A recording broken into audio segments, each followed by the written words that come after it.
Welcome to my channel. Today in this video lecture, we will learn about an influential critic, John Crowe Ransom, Ellen Tate, and we will see their positions in literary criticism and literary history of literary criticism. We will also discuss about their important works and key concepts. We will see about the new criticism. We see the new theory in this video lecture. So, dear friend, the lecture is full of information about the basic concepts, about the different literary critics, different literary terms, their views and their opinions. So, I request you not to skip any part of the video and watch it till the end so that you will understand it very well. And please do like, share, subscribe my video, and please comment on my video in the comment box. Okay. So dear friend, the main objective of our lecture is to understand the position of John Crowe Ransom in criticism, then the concepts of Ellen Tate, Wimsatt and Bradley, and our main focus is to understand the new criticism, its origin, its basic assumptions, key concepts, and practices. Similarly, we will try to understand the similarities and differences between the new criticism and the formalism. We will also see John Crowe Ransom's essay Criticism Inc.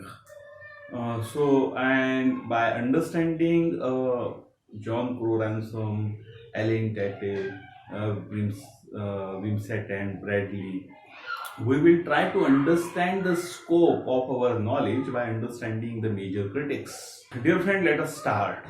The origin of a new criticism is rather complex and apparently very contradictory, especially in its theoretical and critical positions and practices.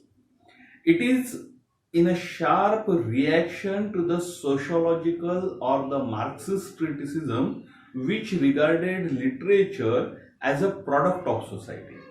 It stressed on the textual criticism. It is just like establishing a new professional criticism. A new criticism is a first post-World War school of Anglo-American literary criticism, literary critical theory that insisted the instinct value of the work of art and focused attention on the individual work alone as an independent unit of meaning. It was supposed that the critical practices of bringing historical and biographical data to bear on the interpretation of the work. It emphasized a close reading, particularly of poetry, to discover how a work of literature functioned as a self-contained, self-referential aesthetic objects. So, new criticism developed as a reaction to the older philological and the new philological and literary criticism, particularly romantic criticism that condemned as a more subjective and partial. So the new criticism or new critics aimed for newer and the systematic and the objective method that comes into exist. New critics believed that the structure and the meaning of the text were intimately connected and should not be analyzed separate. In order to bring the focus of literary studies back to the analysis of the text, they aim to exclude the reader response, even the author's intentions, historical and cultural context, and moralistic bias from their analysis. So, it is very interesting to note that we can find the influence of Aristotle's poetics, even the Matthew Arnold's concept of poetry and culture are clearly perceptible in new critics. New critics were very much influenced by the modernist poets, critics like T.E. Hulme, T.S. Eliot, whose poetry and criticism emphasized the importance of the internal dynamics of the poetic form. So, we must bear in mind that before new criticism, the historical, philological, biographical methods were predominant, which focused on aesthetics in a way that lacked the method and disciplines. But the new criticism encompasses a wide variety of formalistic approach. At the foundation of new criticism was the idea of a critic as a kind of technician. New critics thought that critic is a technician, and he has a very specialized knowledge and skills, and that skills enabled him to form a close reading of a literary text that found meaning and value in the form. So new criticism flourished from 1920s to 1950s and was primarily concerned with the poetry and the poetic form. Though one can stress the origin and it back to the lecture, the new criticism, which was delivered by Alice Springon in 1920, the term new criticism is used to refer a theory and practices that were prominent in American literary criticism until the late 1960s. And again, it is very interesting to note that the term new criticism is coined after the essay, the most influential work of John Crowe Ransom, that is the new criticism, that he published in 1941. So it is a less coherent literary theory, and the critical and the theoretical approaches of all of which are grounded on the idea that literary work is autonomous. New critics believe that the literary work is autonomous and its unity and meaning are constituted primarily by the formal and the rhetorical features that takes precedence over the social, political, biographical context. So, unlike the formalism, it emerged out of a literary modernism as a set of interpretive strategies that did not have a wide impact outside the literary text. So, all these strategies were grounded in a large part on the practices and the theoretical insights of the postmodern poets and critics like T.S. Eliot, Warren, I. Richards, Vincent and Bradley, even R.S. Crane, Brooke, John Crowe Ransom, Alan Tate, and other poets. These critics were very instrumental in promoting the new critical doctrine in England and United States, in America. So they were very much interested in developing the technique of close reading that would be very sensitive to how irony, paradoxes, ambiguities, and other rhetorical features constitute the internal dynamics of a literary work. And they often considered formal unity formal unity as a fundamental component of what a poem means, and the fundamental unity was inseparable from its content. So this is very important that we must understand.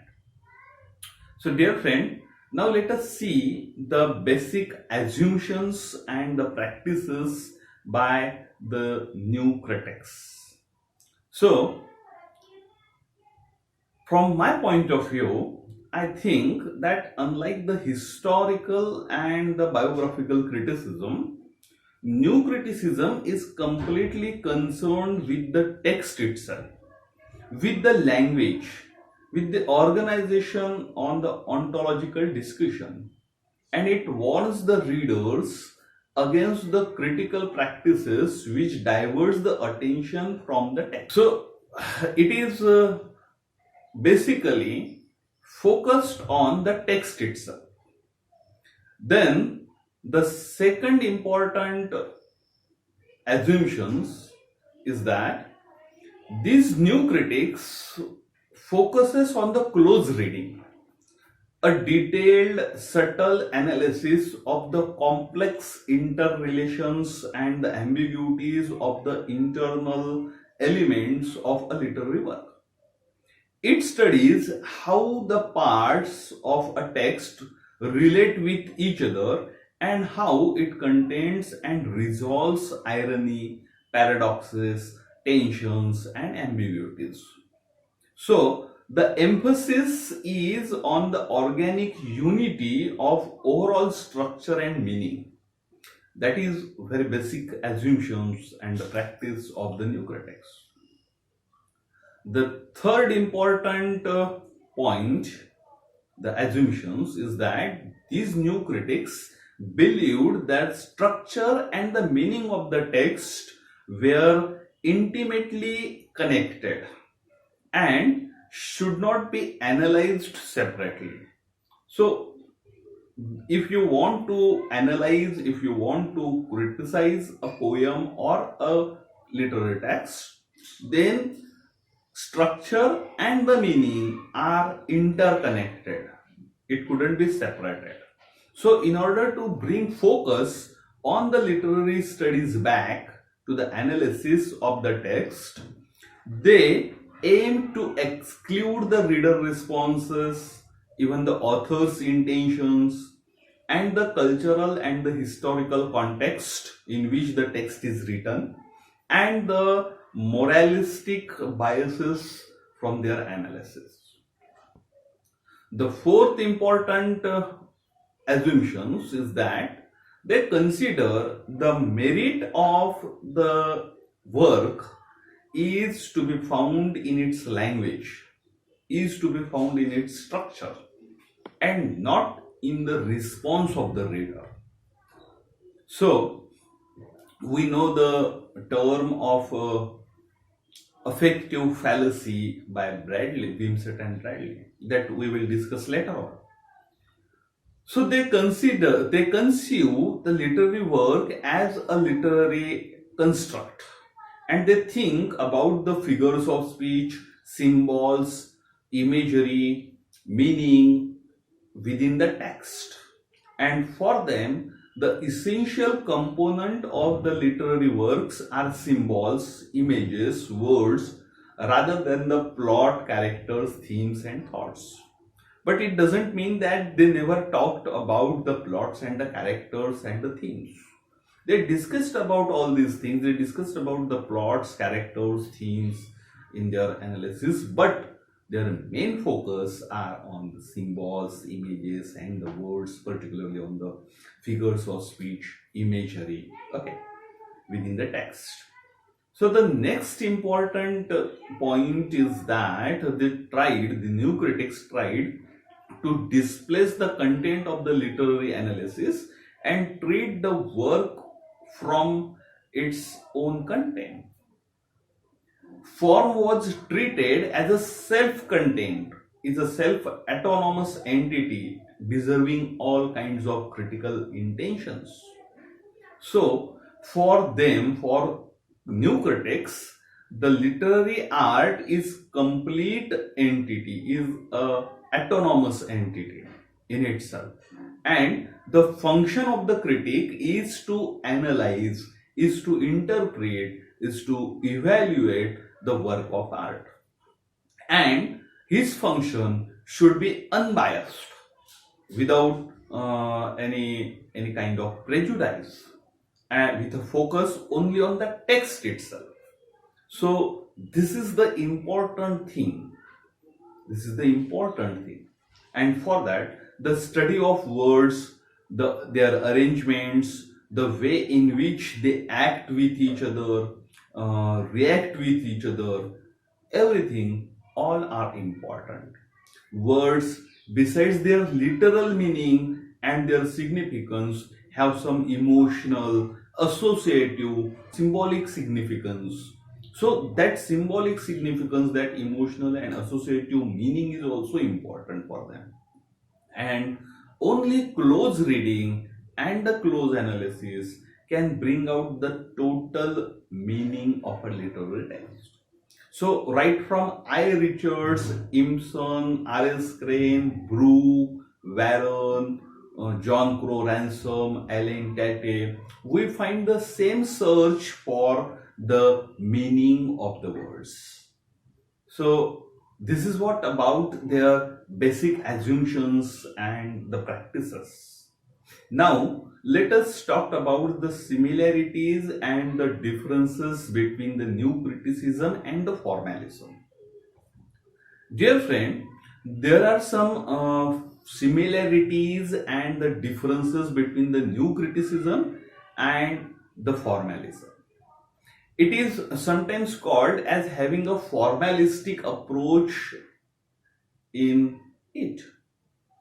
Both, whether it is a formalism or a new criticism, both stressed on the literary work, and both considered as literary work as a self-sufficient verbal identity, a world within itself. So this is the important similarity that we find in formalism and new criticism. The second similarity that we find in both is that both formalism and new criticism stressed on the literary work itself. They stressed on the analysis of the literary work, and they consider poetry as a special mode of language. So these three are the basic or the common similarities between the formalism and the new criticism.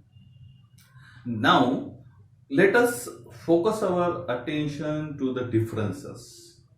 There is one major difference, one main difference, that is, the formalists emphasize that literary text is made up of linguistic and literary devices to achieve a special effect of foregrounding and defamiliarization.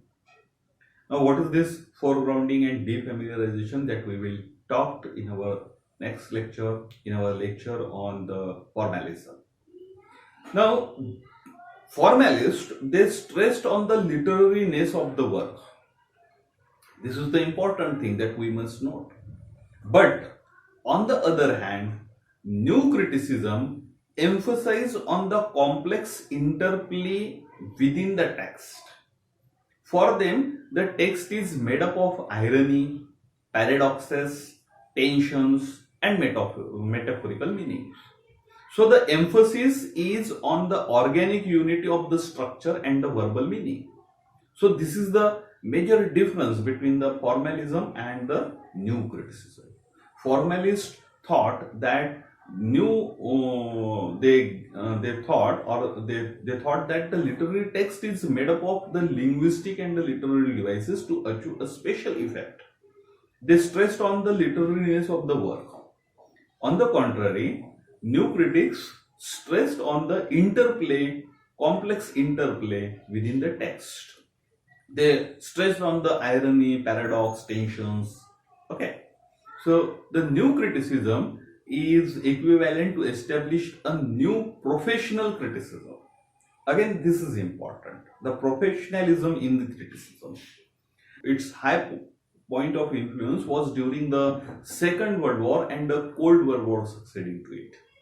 And the members that I already discussed, that the John Crowe Ransom, Ellen Tate, Clean Booth, Black Booth, then Wimsatt and Bradley, all they were the members of this school. A kinship with the Arnold, even the Iliads, Levis, Insons, who opposed the modernist inorganized civilizations is distinct in them.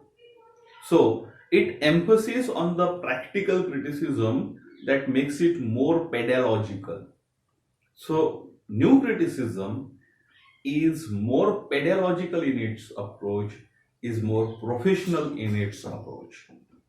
It is ahistorical in nature and emphasizes on the close reading of the word on the page. So new critics view literary work as a self-sufficient autonomous objects whose failures and success, charms or lack are to be found in work itself. The merit of the work lies neither in the minds of the writer nor in the responses of the reader, but it lies in the language, in the structure of the work itself. So text is important more than reader and the writer. So this is what about the similarities and the new criticism. Now let us look at the most influential critic, John Crowe Ransom. So John Crowe Ransom is born in 13th April 1888, and he was an American educator, scholar, literary critic, poet, essayist, and editor. He was an editor of Kenyan Review, and he is considered as a founder of new criticism in America. He rejected the Romantics criticism as a self-expression, and he is a founder of Kenyan Review and the author of several literary critics and critical work, including The World's Body, The New Criticism that he published in 1924, and his famous essay, that is the Criticism Inc., that give a new approach, new way to the new criticism, that he published in 1937. So he laid ideals of literary criticism, stating that criticism must be more scientific or precise and systematic. At the end, in that essay, he argued about the personal responses to the literature, historical scholarships, linguistics scholarships, and what he termed the moral studies. Now, his essay, Criticism Inc., is appeared in the Virginia Quarterly Review in 1937. And here he gave a definite trademark to the criticism. He pondered over the would-be critic, or who can criticize more genuinely, more dispassionately. And he considered that poet, artist himself, or a philosopher or a professor could criticize the poetry. But the criticism of the poet or the artist may be profoundly dominated by his personal instigation or the personal fallacies. And they are better critics of their own art if they are the other critics. Whereas the philosopher's criticism may be inclined to the more moral teachings. So even the criticism of a philosopher is a failure expenditure. So their criticism may be stemmed out from their prior philosophical stocks, their prior philosophical particulars or studies. But the criticism of the professor or the university professors remain free from the fallacies. Only professors can dispassionately, clearly, perfectly judge and appreciate the literature. And therefore, John Crowe Ransom asserts that criticism must be more scientific, more precise, more systematic. This means that it must be more developed by a collective and a sustained efforts of a learned persons. He believed that criticism Inc. or criticism limited is a business of the professionals, professor of literature in particularly. So the professors of English should not divert themselves into humanistic or leftist advocacy of a moral system, because their main concern is literature as an art and its structure. Therefore, they should not content with the historical knowledge, but they can recourse to it only to increase their ability and appreciation. So Ransom predicts various ways that the academics takes to escape from their true criticism. There is a personal judgment recording to the subjective responses or effect of the work. The second is there is a synopsis and paraphrase. The third is the historical and the linguistics, moral studies, and other that concerns with the abstract philosophies. So Ransom insisted to study the technique of art and increase the case of poetry. One should concentrate on those devices that distinguish it from the prose. He asserts that the critic should able to exhibit not only the prose cores but the differentias, residues, tissues, which keeps the objects poetical. For good critic, the character of a poem lies in its way of exhibiting the residual quality. So later, he distinguishes between the texture and the structure. Structure is a story, is an object, is a situation, or whatever that gives a poem its argument. The structure refers to the argument or the concept within the work, and it is a trial design or the organization of a particular poem, a form to which all parts contribute. So it is more comprehensive and includes the arguments or the development of the theme in the poem. Then he discusses about the texture. It is very important to understand the difference between the structure and the texture. Structure means the story, the object, the situations that gives the poem in its argument. So it refers to the argument, the concept within the work. While the texture is the thingness of the thing. It comprises of a particular details, devices of work. For example, the consistency of the imagery helped to create the texture of the poem. For example, in the metaphysical school of poetry, the texture stands for the basic metrical pattern, for the relation of the sounds, images, phrases within each other in a poem. So, texture is the thingness of the thing. It is about the detailed devices of the works. It is about the metrical pattern. It is about the interrelation of the sounds, images, phrases, everything.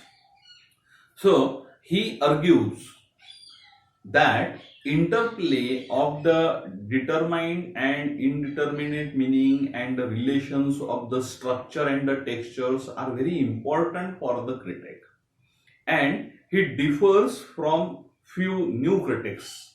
What is structure, and the other new critics is the structure to the texture to the Ransom.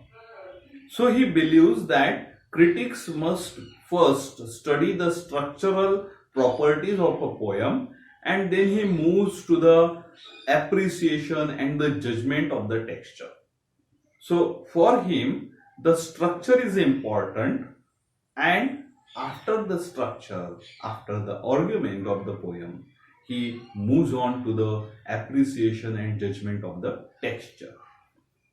So he also argued about the literary critics as considered the poem as an aesthetic object.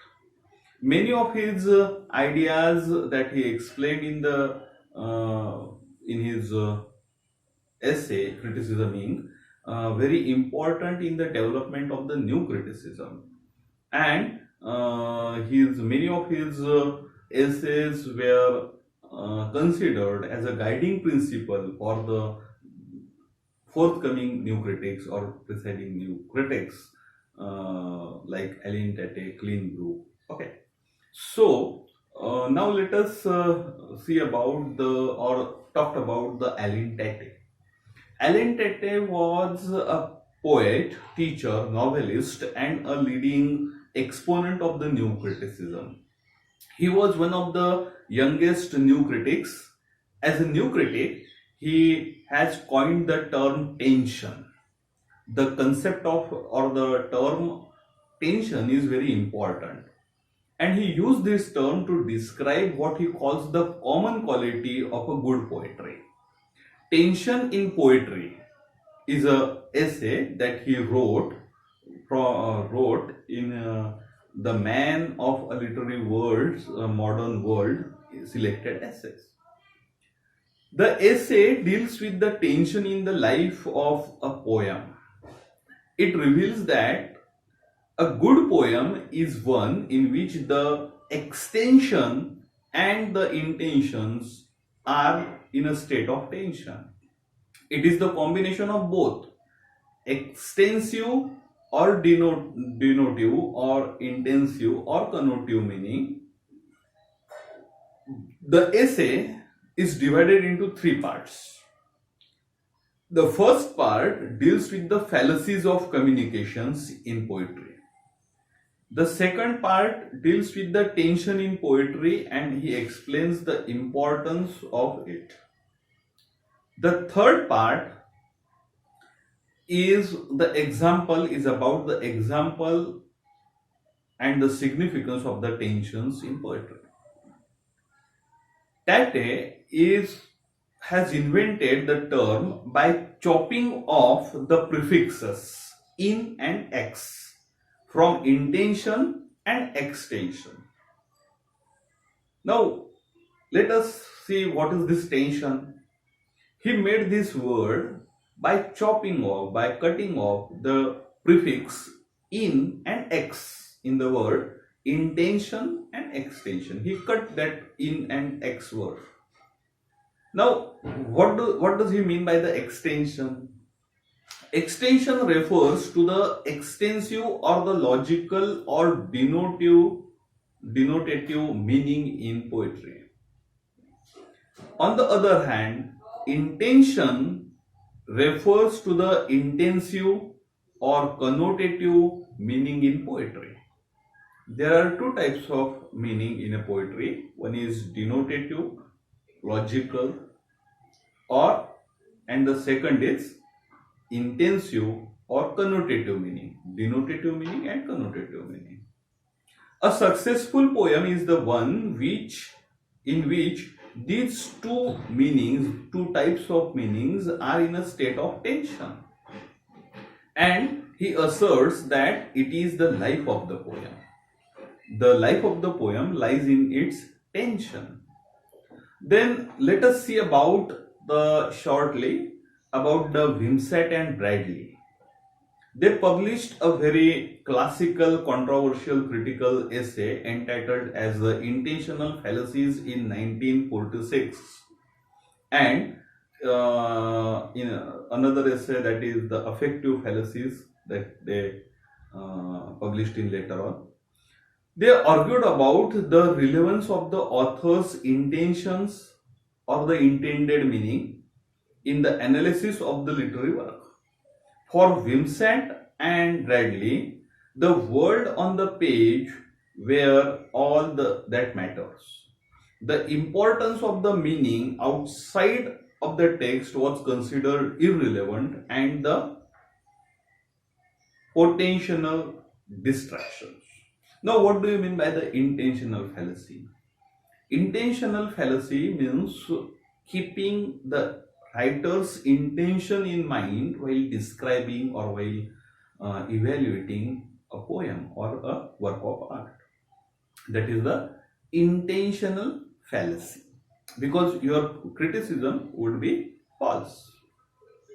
Then, what is the affective fallacy?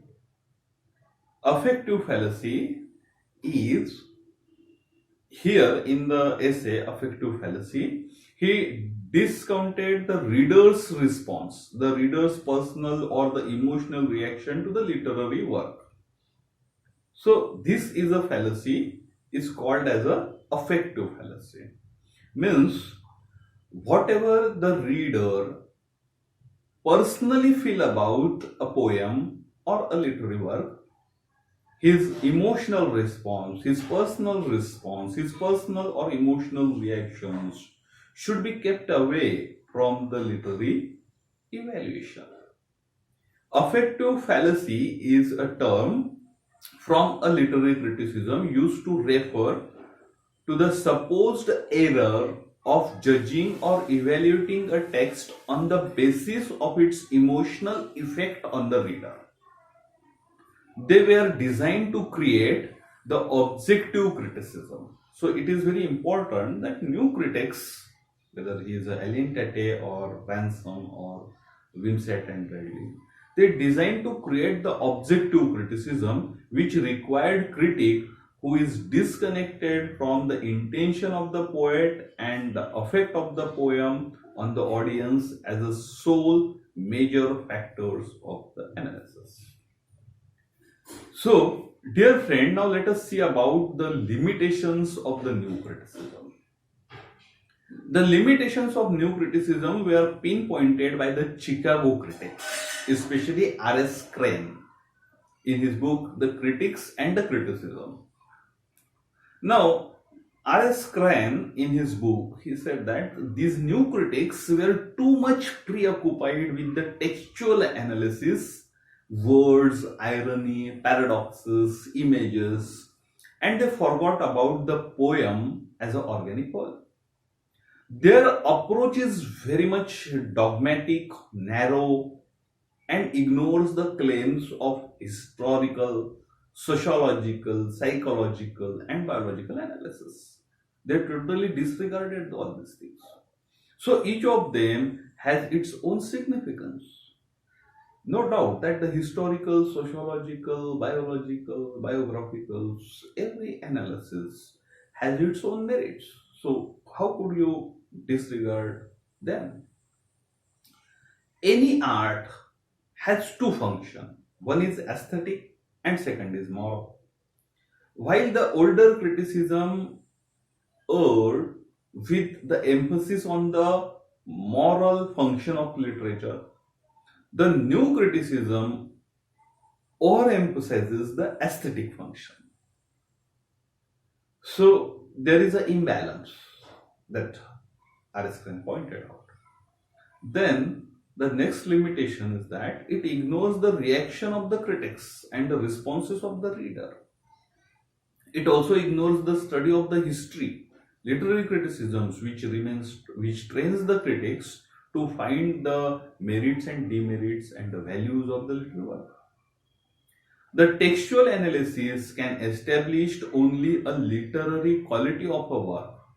We need other critical methods to determine its greatness. We should refer to other methods also.